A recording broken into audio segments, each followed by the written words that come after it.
तो नमस्कार दोस्तों, स्वागत है आपका स्कैप रोबोटिक्स सेंटर के ऑनलाइन एजुकेशन पोर्टल पर। आज का जो वीडियो लेक्चर है वो एक्चुअल में लेक्चर ना होकर एक माइथ बस्टर है। माइथ बस्टर का मतलब होता है कि भ्रांतियों को तोड़ने वाला। रोबोटिक्स के डोमेन में जो इससे पहले वीडियोस मैंने बनाए हैं उसमें मुझे एक ऐसे वीडियो की जरूरत पड़ी जिसमें कि पता आप लोगों को मैं चलवाऊं कि एक्चुअल में रोबोटिक्स के एजुकेशन के अंदर क्या क्या चीज़ें होनी चाहिए। क्योंकि जब मैंने देखा बहुत सी इंस्टीट्यूशंस में, कोचिंग इंस्टीट्यूशंस में, जो इंडस्ट्रियल ट्रेनिंग एक्सरसाइजेज में जहाँ पर रोबोटिक्स की ट्रेनिंग दी जा रही थी वहाँ पे एक्चुअल रोबोटिक्स तो बताया ही नहीं जा रहा था। उसको कहीं ना कहीं इलेक्ट्रॉनिक्स, इलेक्ट्रिकल की तरफ कुछ मोड़ दिया जाता था और वो फैसिलिटीज उस तरह से डिफाइन किया जाता था जिसमें कि वहाँ की फैकल्टीज या जो ट्रेनिंग प्रोवाइडर है वो जो एजुकेशन जानता है बस उसी के डोमेन की एजुकेशन रह जाए। जबकि robotics is a interdisciplinary branch. सभी को पता होना चाहिए कि मैंने शुरू से मैं कह रहा हूँ कि रोबोटिक्स एक इंटरडिसिप्लिनरी ब्रांच होती है। तो उसी की तरह मैंने उस पर कि आखिर क्या क्या पॉइंट्स रोबोटिक्स में होने चाहिए ये मैंने आपको स्पेशली बताया भी है, कई वीडियो से बताया है, जिसमें कि एक में इंट्रोड्यूसिंग स्कैप रोबोटिक्स करके है। उसमें मैंने आपको पेजेस भी दिखाए हैं कि क्या क्या, उस पेजेस को पढ़ के बताया है कि क्या क्या रोबोटिक्स के अंदर होना चाहिए और सही एक्चुअल रोबोटिक्स के अंदर क्या क्या चीजें आती हैं उसमें मेंशन है। प्रीवियस वीडियोस आप देख लीजिएगा, उन वीडियोस में आपको पता चल जाएगा कि रोबोटिक्स के अंदर अगर आपने नहीं देखा है कि रोबोटिक्स के अंदर क्या क्या होना चाहिए तो वो बताएगा कि रोबोटिक्स के अंदर क्या क्या होना चाहिए। उस वीडियो में सब कुछ मेंशन है कि एक्चुअल रोबोटिक्स, रियल रोबोटिक्स में क्या क्या चीजें मेंशन होनी चाहिए। अब बात करते हैं, परसों मेरे पास डे बिफोर मेरे पास एक मेल आया और कॉन्सिक्वेंटली व्हाट्सएप पर भी कम्युनिकेशन हुआ। लड़का जो था वो मध्य प्रदेश का है, मैं कस्बा भूल गया, शायद मोस्टली भोपाल का ही है। तो वो उस लड़के ने मुझसे एक पूछा, एक क्वेश्चन, बहुत इंटरेस्टिंग क्वेश्चन था। वो क्वेश्चन किसी कोई प्रॉब्लम नहीं था जिसको सॉल्व करना हो। उसने कहा सर, उसके जो मैसेज था उसमें लिखा हुआ था कि मैकाट्रॉनिक्स है क्या एक्चुअल में। क्योंकि मैकाट्रॉनिक्स के नाम पे अगर मैं किसी भी इंस्टीट्यूशन में इंडस्ट्रियल ट्रेनिंग एक्सरसाइजेज में पार्ट लेता हूँ तो मुझे मैकाट्रॉनिक्स के अंदर क्या क्या पढ़ना होगा, तो रियलिटी में क्या क्या पढ़ना होता है या होगा, ये मुझे सर आप प्लीज बताइए। क्योंकि रोबोटिक्स में मैंने उसकी ऐसी ही भ्रांति दूर की थी। जैसे जैसे आपने देखा होगा कि नई नई टेक्निक्स आती हैं वैसे वैसे ट्रेनिंग और ट्रेनर्स का भी रुझान नई टेक्नोलॉजीज की तरफ बढ़ता है। जैसे कि पहले हम लोग के समय जावा आई थी, कोर जावा, एडवांस जावा, फिर आया .NET, देन आया आपका PHP, फिर उसके बाद जो है बहुत सी चीजें आ गई हैं, क्लाउड कंप्यूटिंग है ना, और आपका IoT, इंटरनेट ऑफ थिंग्स, इस तरह की चीजें भी अब आ गई हैं। तो समय समय जैसे जैसे चीजें आती हैं वैसे वैसे ट्रेनिंग एक्सरसाइजेस में भी इम्प्रूवमेंट होता है। तो एक्चुअल में इम्प्रूवमेंट होना चाहिए, लेकिन होता क्या है कि लोग उसको प्रीवियस नॉलेज से इंटरमिंग कर देते हैं, जिससे कि होता क्या है कि उनको ज्यादा ना पढ़ना पड़े या कैंडिडेट्स को ज्यादा ना पढ़ाना पड़े। ये भी बहुत बड़ा रीजन है। तो जब रोबोटिक्स आई तो मैंने यहाँ देखा कई कंपनीज थी, उनके करिकुलम में देखा तो उसमें रोबोटिक्स थी नहीं, मुश्किल से वह एक यूनिट रोबोटिक्स की थी, बाकी रोबोटिक्स कोई यूनिट थी ही नहीं। और टॉपिक का नाम तो रोबोटिक्स था, तो मतलब जिस पर ट्रेनिंग बच्चे को करनी है उसका नाम रोबोटिक्स था। लेकिन उसमें जो मॉड्यूल्स थे, जो मॉड्यूल्स को मैंने एग्जामिन किया तो मॉड्यूल्स में रोबोटिक्स की कोर कंटेंट तो बहुत मिनिमल थे। मतलब मान के चलिए कि 2-3 टॉपिक्स के अंदर रोबोटिक्स उनकी खत्म हो गई, एक्चुअल रोबोटिक्स, और बाद में वही चीज आ गई जिसमें इनके ट्रेनर्स पुराने 10 सालों से चलते चले आ रहे हैं। तो करना क्या चाहिए? करना क्या ये चाहिए कि आपका जो भ्रांतियां हैं इसके बारे में उसको रिमूव करना, ये भी हमारा काम है एज एन एजुकेशनलिस्ट। तो अब आज बात करते हैं मैकाट्रॉनिक्स की, क्योंकि उस बच्चे ने मैकाट्रॉनिक्स के बारे में पूछा है मुझसे कि सर मैकाट्रॉनिक्स में क्या और मतलब एक्चुअल में क्या होना चाहिए, मैकाट्रॉनिक्स क्या है, बेसिकली इलेक्ट्रॉनिक मैकाट्रॉनिक्स क्या है। 90% ऑफ द इंस्टीट्यूशंस आपको बताएंगे कि मैकाट्रॉनिक्स क्या है, mechanical plus electronics equals to mechatronics. लेकिन एक्चुअलिटी में मैकेनिकल और इलेक्ट्रॉनिक्स को बांधने से ही सिर्फ मैकाट्रॉनिक्स नहीं बनेगी। तो उस पर मैंने कुछ व्यूज इकट्ठा किए हैं, बुक्स कंसल्ट की हैं, और चूंकि यही मेरा डोमेन है तो मैंने ये इसको सुनिश्चित किया है कि कोई टॉपिक मैकेट्रॉनिक्स का इसके बाहर छूट ना जाए। तो आज की डेट में जब मैं वीडियो बना रहा हूँ, आपको मेरे सामने हो, आज की डेट में मैं ये प्रॉमिस 100% गारंटी के साथ कह सकता हूँ कि मैकेट्रॉनिक्स इसके अलावा और एक पॉइंट मैकेट्रॉनिक्स में नहीं है। ठीक है, तो this is the thing, this is the real mechatronics. उस बच्चे को भी मैंने व्हाट्सएप वीडियो कॉल करके और गूगल मीट पे मैंने उसको समझाया कन्विंस किया कि मैकेट्रॉनिक्स आखिर एक्चुअल में होती क्या है, कि जब तुम किसी ट्रेनिंग या इंडस्ट्रियल ट्रेनर के पास जाओ तो उसके करिकुलम में देख लेना कि ये करिकुलम में वो चीजें हैं या नहीं है। अब बात करते हैं, बहुत टाइम वेस्ट ना करते हुए, अब बात करते हैं मैकेट्रॉनिक्स के कंटेंट्स की। तो स्वागत है आपका मैकेट्रॉनिक्स, मेरा नाम अभिनव श्रीवास्तव, ये मेरा मोबाइल नंबर, व्हाट्सएप मेल तीनों दिया हुआ है, कॉन्टैक्ट इन्फो दिया हुआ है। इसी पर बच्चे मेल और ज्यादातर मेल और व्हाट्सएप पे बच्चे मुझे कांटेक्ट करते हैं, अपनी प्रॉब्लम्स का निस्तारण चाहते हैं कि क्या क्या प्रॉब्लम्स हैं। और मैं भी कोशिश करता हूं कि जितनी मेरी नॉलेज है, क्योंकि देखिए एक जो फैकल्टी होती है वो लाइफ लॉन्ग लर्नर होता है, वो उसको कभी भी ये नहीं कह सकता मुझे सब चीज आ गई, क्योंकि जिस दिन आपने अपना क्यूरियस एटीट्यूड खत्म किया उस दिन आपका लेक्चरशिप या आपकी रियल टीचिंग खत्म हो जाएगी। क्योंकि हमें जिंदगी भर सीखना है और जिंदगी भर सीख कर जो नया सीखा है वो आपको सिखाना है। बात करते हैं मैकेट्रॉनिक्स की। तो मैकेट्रॉनिक्स, एक्चुअली मैकेट्रॉनिक्स क्या है, mechanics plus electrical plus electronics plus computer and control, जिसको हम कंप्यूटर बेस्ड इंडस्ट्रियल कंट्रोल भी बोलते हैं। ठीक है, तो मैकेट्रॉनिक्स जैसा कि नाम है, तो 90% of the institutions mechanics plus electronics कह के मैकेट्रॉनिक्स को बना देते हैं, क्योंकि उनको खुद ही नहीं पता कि मैकेट्रॉनिक्स एक्चुअल में है क्या। तो बात करते हैं कि मैकेट्रॉनिक्स एक्चुअल में क्या है। तो mechanics plus electrical plus electronics plus computer based control भी आएगा, कंप्यूटर बेस्ड इंडस्ट्रियल कंट्रोल। ठीक है, तो दिस इज कंप्यूटर। अब एक एक चीज को परत दर परत खोलते हैं। ठीक है, आपको इलेक्ट्रिकल आपने पढ़ी, इलेक्ट्रॉनिक्स आपने पढ़ी है, कंप्यूटर बेस्ड इंडस्ट्रियल सिविक भी पढ़ा है, सिविक कहते हैं कंप्यूटर बेस्ड इंडस्ट्रियल कंट्रोल को, सिविक भी पढ़ा है। लेकिन यहाँ पर जैसे कि रोबोटिक्स में था या इंडस्ट्रियल ऑटोमेशन में था कि चीजों को कंबाइन करके प्रोडक्ट की तरफ ले जाना, तो मैकेट्रॉनिक्स में भी चीजों को कंबाइन करके एक तरफ ले जाया जाएगा, तभी वो मैकेट्रॉनिक्स का एप्लीकेशन बनेगा। अलग अलग चीजें आपको आती हैं, दैट्स इतना इंपॉर्टेंस नहीं क्रिएट करेगा। क्रिएट क्या करेगा, क्योंकि आज की लाइफ में आप जैसे कि आप देख रहे हो रियल लाइफ ट्रेनिंग एनवायरनमेंट में रोबोटिक्स, इंडस्ट्रियल ऑटोमेशन, मैकेट्रॉनिक्स, इस तरह की चीजें आ रही हैं। इसका मतलब नेसेसिटी क्या है कि 2 या 3 ब्रांचेस को कंबाइन किया जाए। इलेक्ट्रिकल इलेक्ट्रॉनिक्स ये भी सब्जेक्ट था, इलेक्ट्रॉनिक्स इंस्ट्रूमेंटेशन, तो चीजों को करेक्ट किया जा रहा है, क्योंकि हमें बढ़ना किसकी तरफ है, प्रोडक्ट डेवलपमेंट की तरफ, प्रोडक्ट बनाना है। अब बात करते हैं क्या क्या चीजें हैं, इसके फेजेस क्या क्या हो सकते हैं। Primary level, secondary level, tertiary, quaternary, 4 levels में बांटा गया है। पहला लेवल है प्राइमरी लेवल। इलेक्ट्रॉनिक्स में क्या आता है, electrical signalling plus mechanical action. ठीक है, electrical signalling plus mechanical action. Mechanical action में क्या क्या चीजें आएंगी, मैकेनिकल एक्शन का मतलब जैसे 4 बार लिंकेज मैकेनिक, स्लाइड और क्रैंक मैकेनिज्म। ठीक है, इस तरह की जो मैंने बताया भी है, मैकेनिकल एक्शंस में बेसिकली इस तरह से चीजें आएंगी। जैसे ये बताया ना 3D of parallel manipulator arm बताएंगे, वैसे ये भी आपका पैरेलल मैनिपुलेटर आर्म है। एक टॉप प्लेटफॉर्म भी वर्क करेगा, बेस प्लेटफॉर्म भी वर्क करेगा। इसमें एक प्लेटफॉर्म वही वर्क करेगा, दैट इज द, ये व्हाट इज दिस, ये क्या चीज है, मैंने आपको पहले बता चुका हूं मैं, ये what are these things, these are dampers. ठीक है, इसको हम विस्कस डैम्पर्स भी कहते हैं। ठीक है, विस्कस डैम्पर्स, इसकी इक्वेशन, इसकी डिफरेंशियल इक्वेशन विस्कस डैम्पर्स की मैं मॉडल करा चुका हूं प्रीवियस वीडियोस में। ठीक है, अगर डाउट हो तो आप देख लीजिएगा।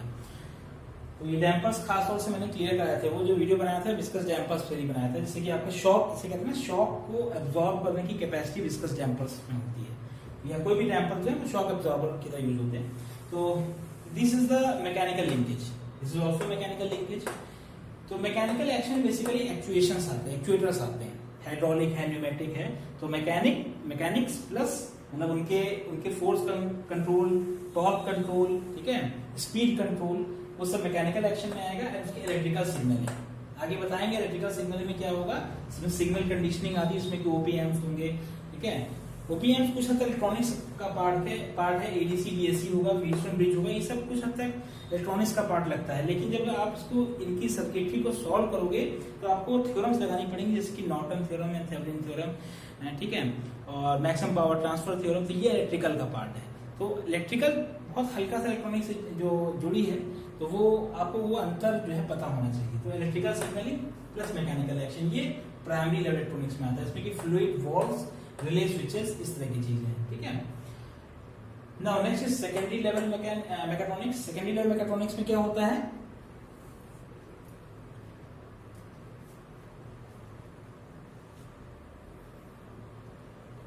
Now the thing is secondary level mechatronics.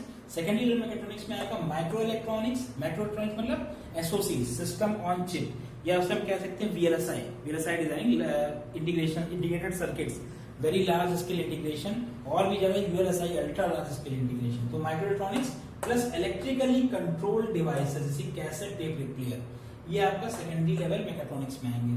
Tertiary level में क्या आएगा, advanced control strategies. Advance control strategy, धीरे धीरे हम क्या किस तरफ बढ़ रहे हैं, एडाप्टिव कंट्रोल की तरफ बढ़ रहे हैं। तो वो micro electronics plus micro processors, processing devices plus specific ICs. यहाँ पे इंपॉर्टेंट बात क्या है, this is specific ICs. Specific ICs मतलब कि हम धीरे धीरे पीएलसीज की तरफ बढ़ रहे हैं। हम बेसिकली बात करें मतलब एक सोफिस्टिकेटेड काम को करने के लिए जो सर्किटरी डिजाइन होती है, दैट कंप्रोमाइज स्पेसिफिक आईसीज, ठीक है। इसमें भी वही चीज रहेगी कि टीटीएल लॉजिक, टोटम पोल, इस तरह की चीजें लगेंगी। इलेक्ट्रॉनिक्स की बात है, हम पहले में एग्री, लेकिन इलेक्ट्रिकल सर्किटरी के साथ, जैसे इसका एग्जांपल के डेडिकेटेड, यहाँ पे इंपॉर्टेंट है motor use, dedicated motor, dedicated motor use for actuation of a robotic arm. एक रोबोटिक आर्म को चलने के लिए डिग्री ऑफ फ्रीडम के हिसाब से जो मोटर सिलेक्शन प्रिंसिपल्स होते हैं उन पर बेस्ड जो है मोटर सेलेक्ट करनी है। तो that is the comes in the tertiary level of mechatronics. Next है क्वार्टरनरी लेवल मैकेट्रॉनिक्स। इसमें क्या है, हम डिसीजन मेकिंग कैपेबिलिटीज को हम प्रोवोक कर रहे हैं। डिसीजन मेकिंग कैपेबिलिटीज कैसे आएगी, ANNs, artificial neural networks, fuzzy logic, neuro fuzzy controller, जिस पर मैं वीडियो बना चुका हूं ऑलरेडी न्यूरो फजी कंट्रोलर्स पे। Next is fault detection and isolation system. These are also very important system, expert systems के अंदर इनकी दी जाती है। तो fault detection and isolation system, SCADA systems, ये सब क्वार्टरनरी लेवल पर आते हैं, मतलब मोर स्पेसिफिक कंट्रोल, ठीक है। तो अब fault detection isolation system, fault को डिटेक्ट करना, उसमें कई तरह की कंप्यूटर प्रोटोकॉल्स भी लगती हैं, ठीक है, सीएसएमए, सीडी, ये सब इसी के पार्ट ही हैं। लेकिन सिर्फ यही नहीं होता, बहुत कुछ चीजें होती है। स्काडा सिस्टम में कभी नेक्स्ट वीडियो बनाऊंगा, बनाया नहीं स्काडा सिस्टम पे वीडियो। स्काडा में basically channel scanning, conversion into engineering units and data processing, ये 3 पार्ट बेसिकली होते हैं। आपको थोड़ा सा आइडिया लगना मिल जाए कि स्काडा में होता है क्या। स्काडा फुल फॉर्म क्या होता है, supervisory control and data acquisition. ये is also a very new topic, बहुत से कोचिंग इंस्टीट्यूशंस इसको भी अंडरटेक कर रहे हैं कि हाँ भाई ये भी नया है, इसको पकड़ो जल्दी। लेकिन सही चीज पर भी नहीं बताई जा रही कि सही चीज क्या क्या चीज सही चीज होती है इसमें, ठीक है। अब बात करते हैं कि कौन से पॉइंट्स मैकेट्रॉनिक्स में स्टडी करनी चाहिए। पहला है सेंसर्स की study and signal conditioning. Signal conditioning में क्या क्या बातें आएंगी, इसमें ओपीएम्स, एडीसीएम, डीएसी सर्किट्स, व्हीटस्टोन ब्रिज जैसे चीजें आएंगी। सिर्फ यही नहीं, इसके अलावा भी बहुत कुछ है। सिग्नल की कंडीशन करना, सिग्नल को मॉडल करना, मॉड्यूलेशन, डीमॉड्यूलेशन, ये इसी कैटेगरी के अंदर आता है। उसको भी FM, frequency modulation, amplitude modulation, सब इसी के पार्ट है। नेक्स्ट एक्चुएटिंग सिस्टम में आपका pneumatic and hydraulic controls, mechanical and electrical controls. ये दिस इज आल्सो इंपॉर्टेंट बात यहाँ पे क्या है कि आपको इलेक्ट्रिकल मतलब मॉडलिंग जो करनी है। इलेक्ट्रिकल मॉडलिंग का मतलब है कि सिस्टम्स को मॉडल करो in the form of transfer function, क्योंकि ट्रांसफर फंक्शन हमारे पास इकलौता फंक्शन होता है जो आउटपुट को इनपुट के आधार पर या बेस पर जो है जज करता है। ट्रांसफर फंक्शन का मतलब क्या होता है, आउटपुट बाय इनपुट। तो आउटपुट किसके मतलब आउटपुट इनपुट को कंपेयर करना है हमें, उन कंपैरिजन के बाद पता चलेगा कि हमें पे कितने एफिशिएंसी उसकी इंक्रीज हुई। तो यहाँ पे इलेक्ट्रिकल का मतलब ट्रांसफर फंक्शन से है। मैकेनिकल लिंकेजेस की ट्रांसफॉर्मेशन, डिग्री ऑफ फ्रीडम की मैपिंग, ये एक्चुएटिंग सिस्टम्स में आएगा। सिस्टम मॉडलिंग में क्या क्या आएगा, mechanical modelling, thermal modelling, electrical modelling. मैंने इससे पहले जो वीडियोस बनाए थे उसमें उन वीडियोस में मैंने थर्मल सिस्टम्स और न्यूमेटिक सिस्टम्स पर 2 वीडियोस बना चुका हूं मैं। उन वीडियोस पे मैंने उनके मोशन को डिफरेंशियल इक्वेशन से मॉडल किया था, वो भी एटलीस्ट जाके वो डिफरेंशियल इक्वेशंस जो हैं वो ट्रांसफर फंक्शंस में कन्वर्ट हो जाएंगी। ट्रांसफर फंक्शन लाप्लास ट्रांसफॉर्म के उनको कन्वर्ट करेंगे, फिर उन पर ट्रांसफर फंक्शन मॉडलिंग करेंगे हम। तो जहां तक मैंने बताया था वो सिर्फ डिफरेंशियल फंक्शंस तक बताया था। किसका डिफरेंशियल फंक्शन, किसका थर्मल सिस्टम्स का और न्यूमेटिक सिस्टम्स का। वो वीडियो लेक्चर पहले से मौजूद है, आप देख लीजिएगा, ठीक है। तो अब आएगा सिस्टम रिस्पॉन्स या frequency, system response and frequency response. इसमें transient and steady state responses होंगे, ठीक है, in terms of transfer functions. Close loop control strategies, close loop control strategies मतलब फीडबैक कंट्रोल। फीडबैक कंट्रोल में कई तरह की स्ट्रेटजीज लगती हैं, आप देखेंगे तो कई तरह की स्ट्रेटजीज लगती हैं। क्योंकि रियल टाइम सिस्टम हम मॉडल कर रहे हैं तो हमें कहीं ना कहीं आगे चल के सॉफ्ट कंप्यूटिंग का सहारा लेना पड़ेगा, ठीक है।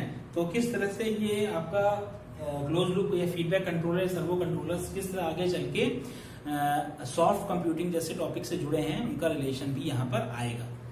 तो उसके बाद है microprocessor, microcontroller systems. Obvious सी बात है, प्रोसेसिंग हो रही है, प्रोसेसर से कंट्रोलर्स लग रहे हैं, उन्हें यूपी और यूसीस तो लगेंगे ही लगेंगे। PLC systems, programmable logic controller system, specific control को स्पेसिफिक कंट्रोल मॉडलिंग के लिए पीएलसी सिस्टम का यूज होता है। एक ऐसा कंट्रोलर या एक ऐसा सिस्टम जो किसी स्पेसिफिक प्रोसेस करने के लिए बनाया गया है। And last but not the least, the CBIC system, computer based industrial control. CBIC system are the very important phases, is a very important phase for the mechatronics, ठीक है, कंप्यूटर बेस्ड इंडस्ट्रियल कंट्रोल। तो बाकी चीज को उसको मैंने, अब actuating system में क्या क्या चीज आ सकती हैं, check valve, accumulators, pressure relief valve, direction control valve, pressure control valve, process control valve, ये सारे का वॉल्व आपको स्टडी करने चाहिए। अगर मेकाट्रॉनिक्स आप पढ़ रहे हैं आपको इनके बारे में आइडिया होना चाहिए। एक्चुएटिंग सिस्टम इलेक्ट्रिकल की बात करें तो उसमें switching devices, relay, solid state switches हो गए, इसमें कि थायरिस्टर्स एंड ट्रांजिस्टर्स आ गए, ड्राइव्स हो गए, सॉलिनॉइड्स हो गए। स्टार्टर सॉलिनॉइड्स बेसिकली बहुत इंपॉर्टेंट है। लूप कंट्रोल में PID control is a very important control. इसके लिए अलग से लेक्चर बनना चाहिए, समय मिलेगा जरूर बनाऊंगा। जो बेसिकली सर्वो कंट्रोल जो होता है, PID control is a combination of proportional, integrated and derivative control. Error के नेचर के हिसाब से उस पर कंट्रोलर लगाया जाता है, क्योंकि फीडबैक का मतलब ही यही है कि हमें एक डिजायर्ड रिस्पॉन्स और कंप्यूटेड रिस्पॉन्स के डिफरेंस को मॉडल करना है, उनके डिफरेंस को कम करना है, तभी हमें एक्यूरेट पोजीशनिंग मिलेगी या प्रिसाइज पोजीशनिंग मिलेगी, ठीक है। PID control, adaptive control, control modes and digital control, ये इसके अंदर आएगा। इसके अलावा मैकेनिकल का बचा है पार्ट। मैकेनिकल में क्या क्या चीजें हो सकती है, मैकेनिकल में आपका आएगा लिंकेज मैकेनिज्म आएंगी, 4 बार लिंकेज हो गया, 3 बार लिंकेज हो गया, डिग्री ऑफ फ्रीडम कैलकुलेशन आएगा। तो इस तरह की चीजें जो हैं वो आपका मैकेनिकली इसमें आएंगी, ठीक है। तो दीज आर द थिंग्स, इसको आप देख लीजिए एक बार।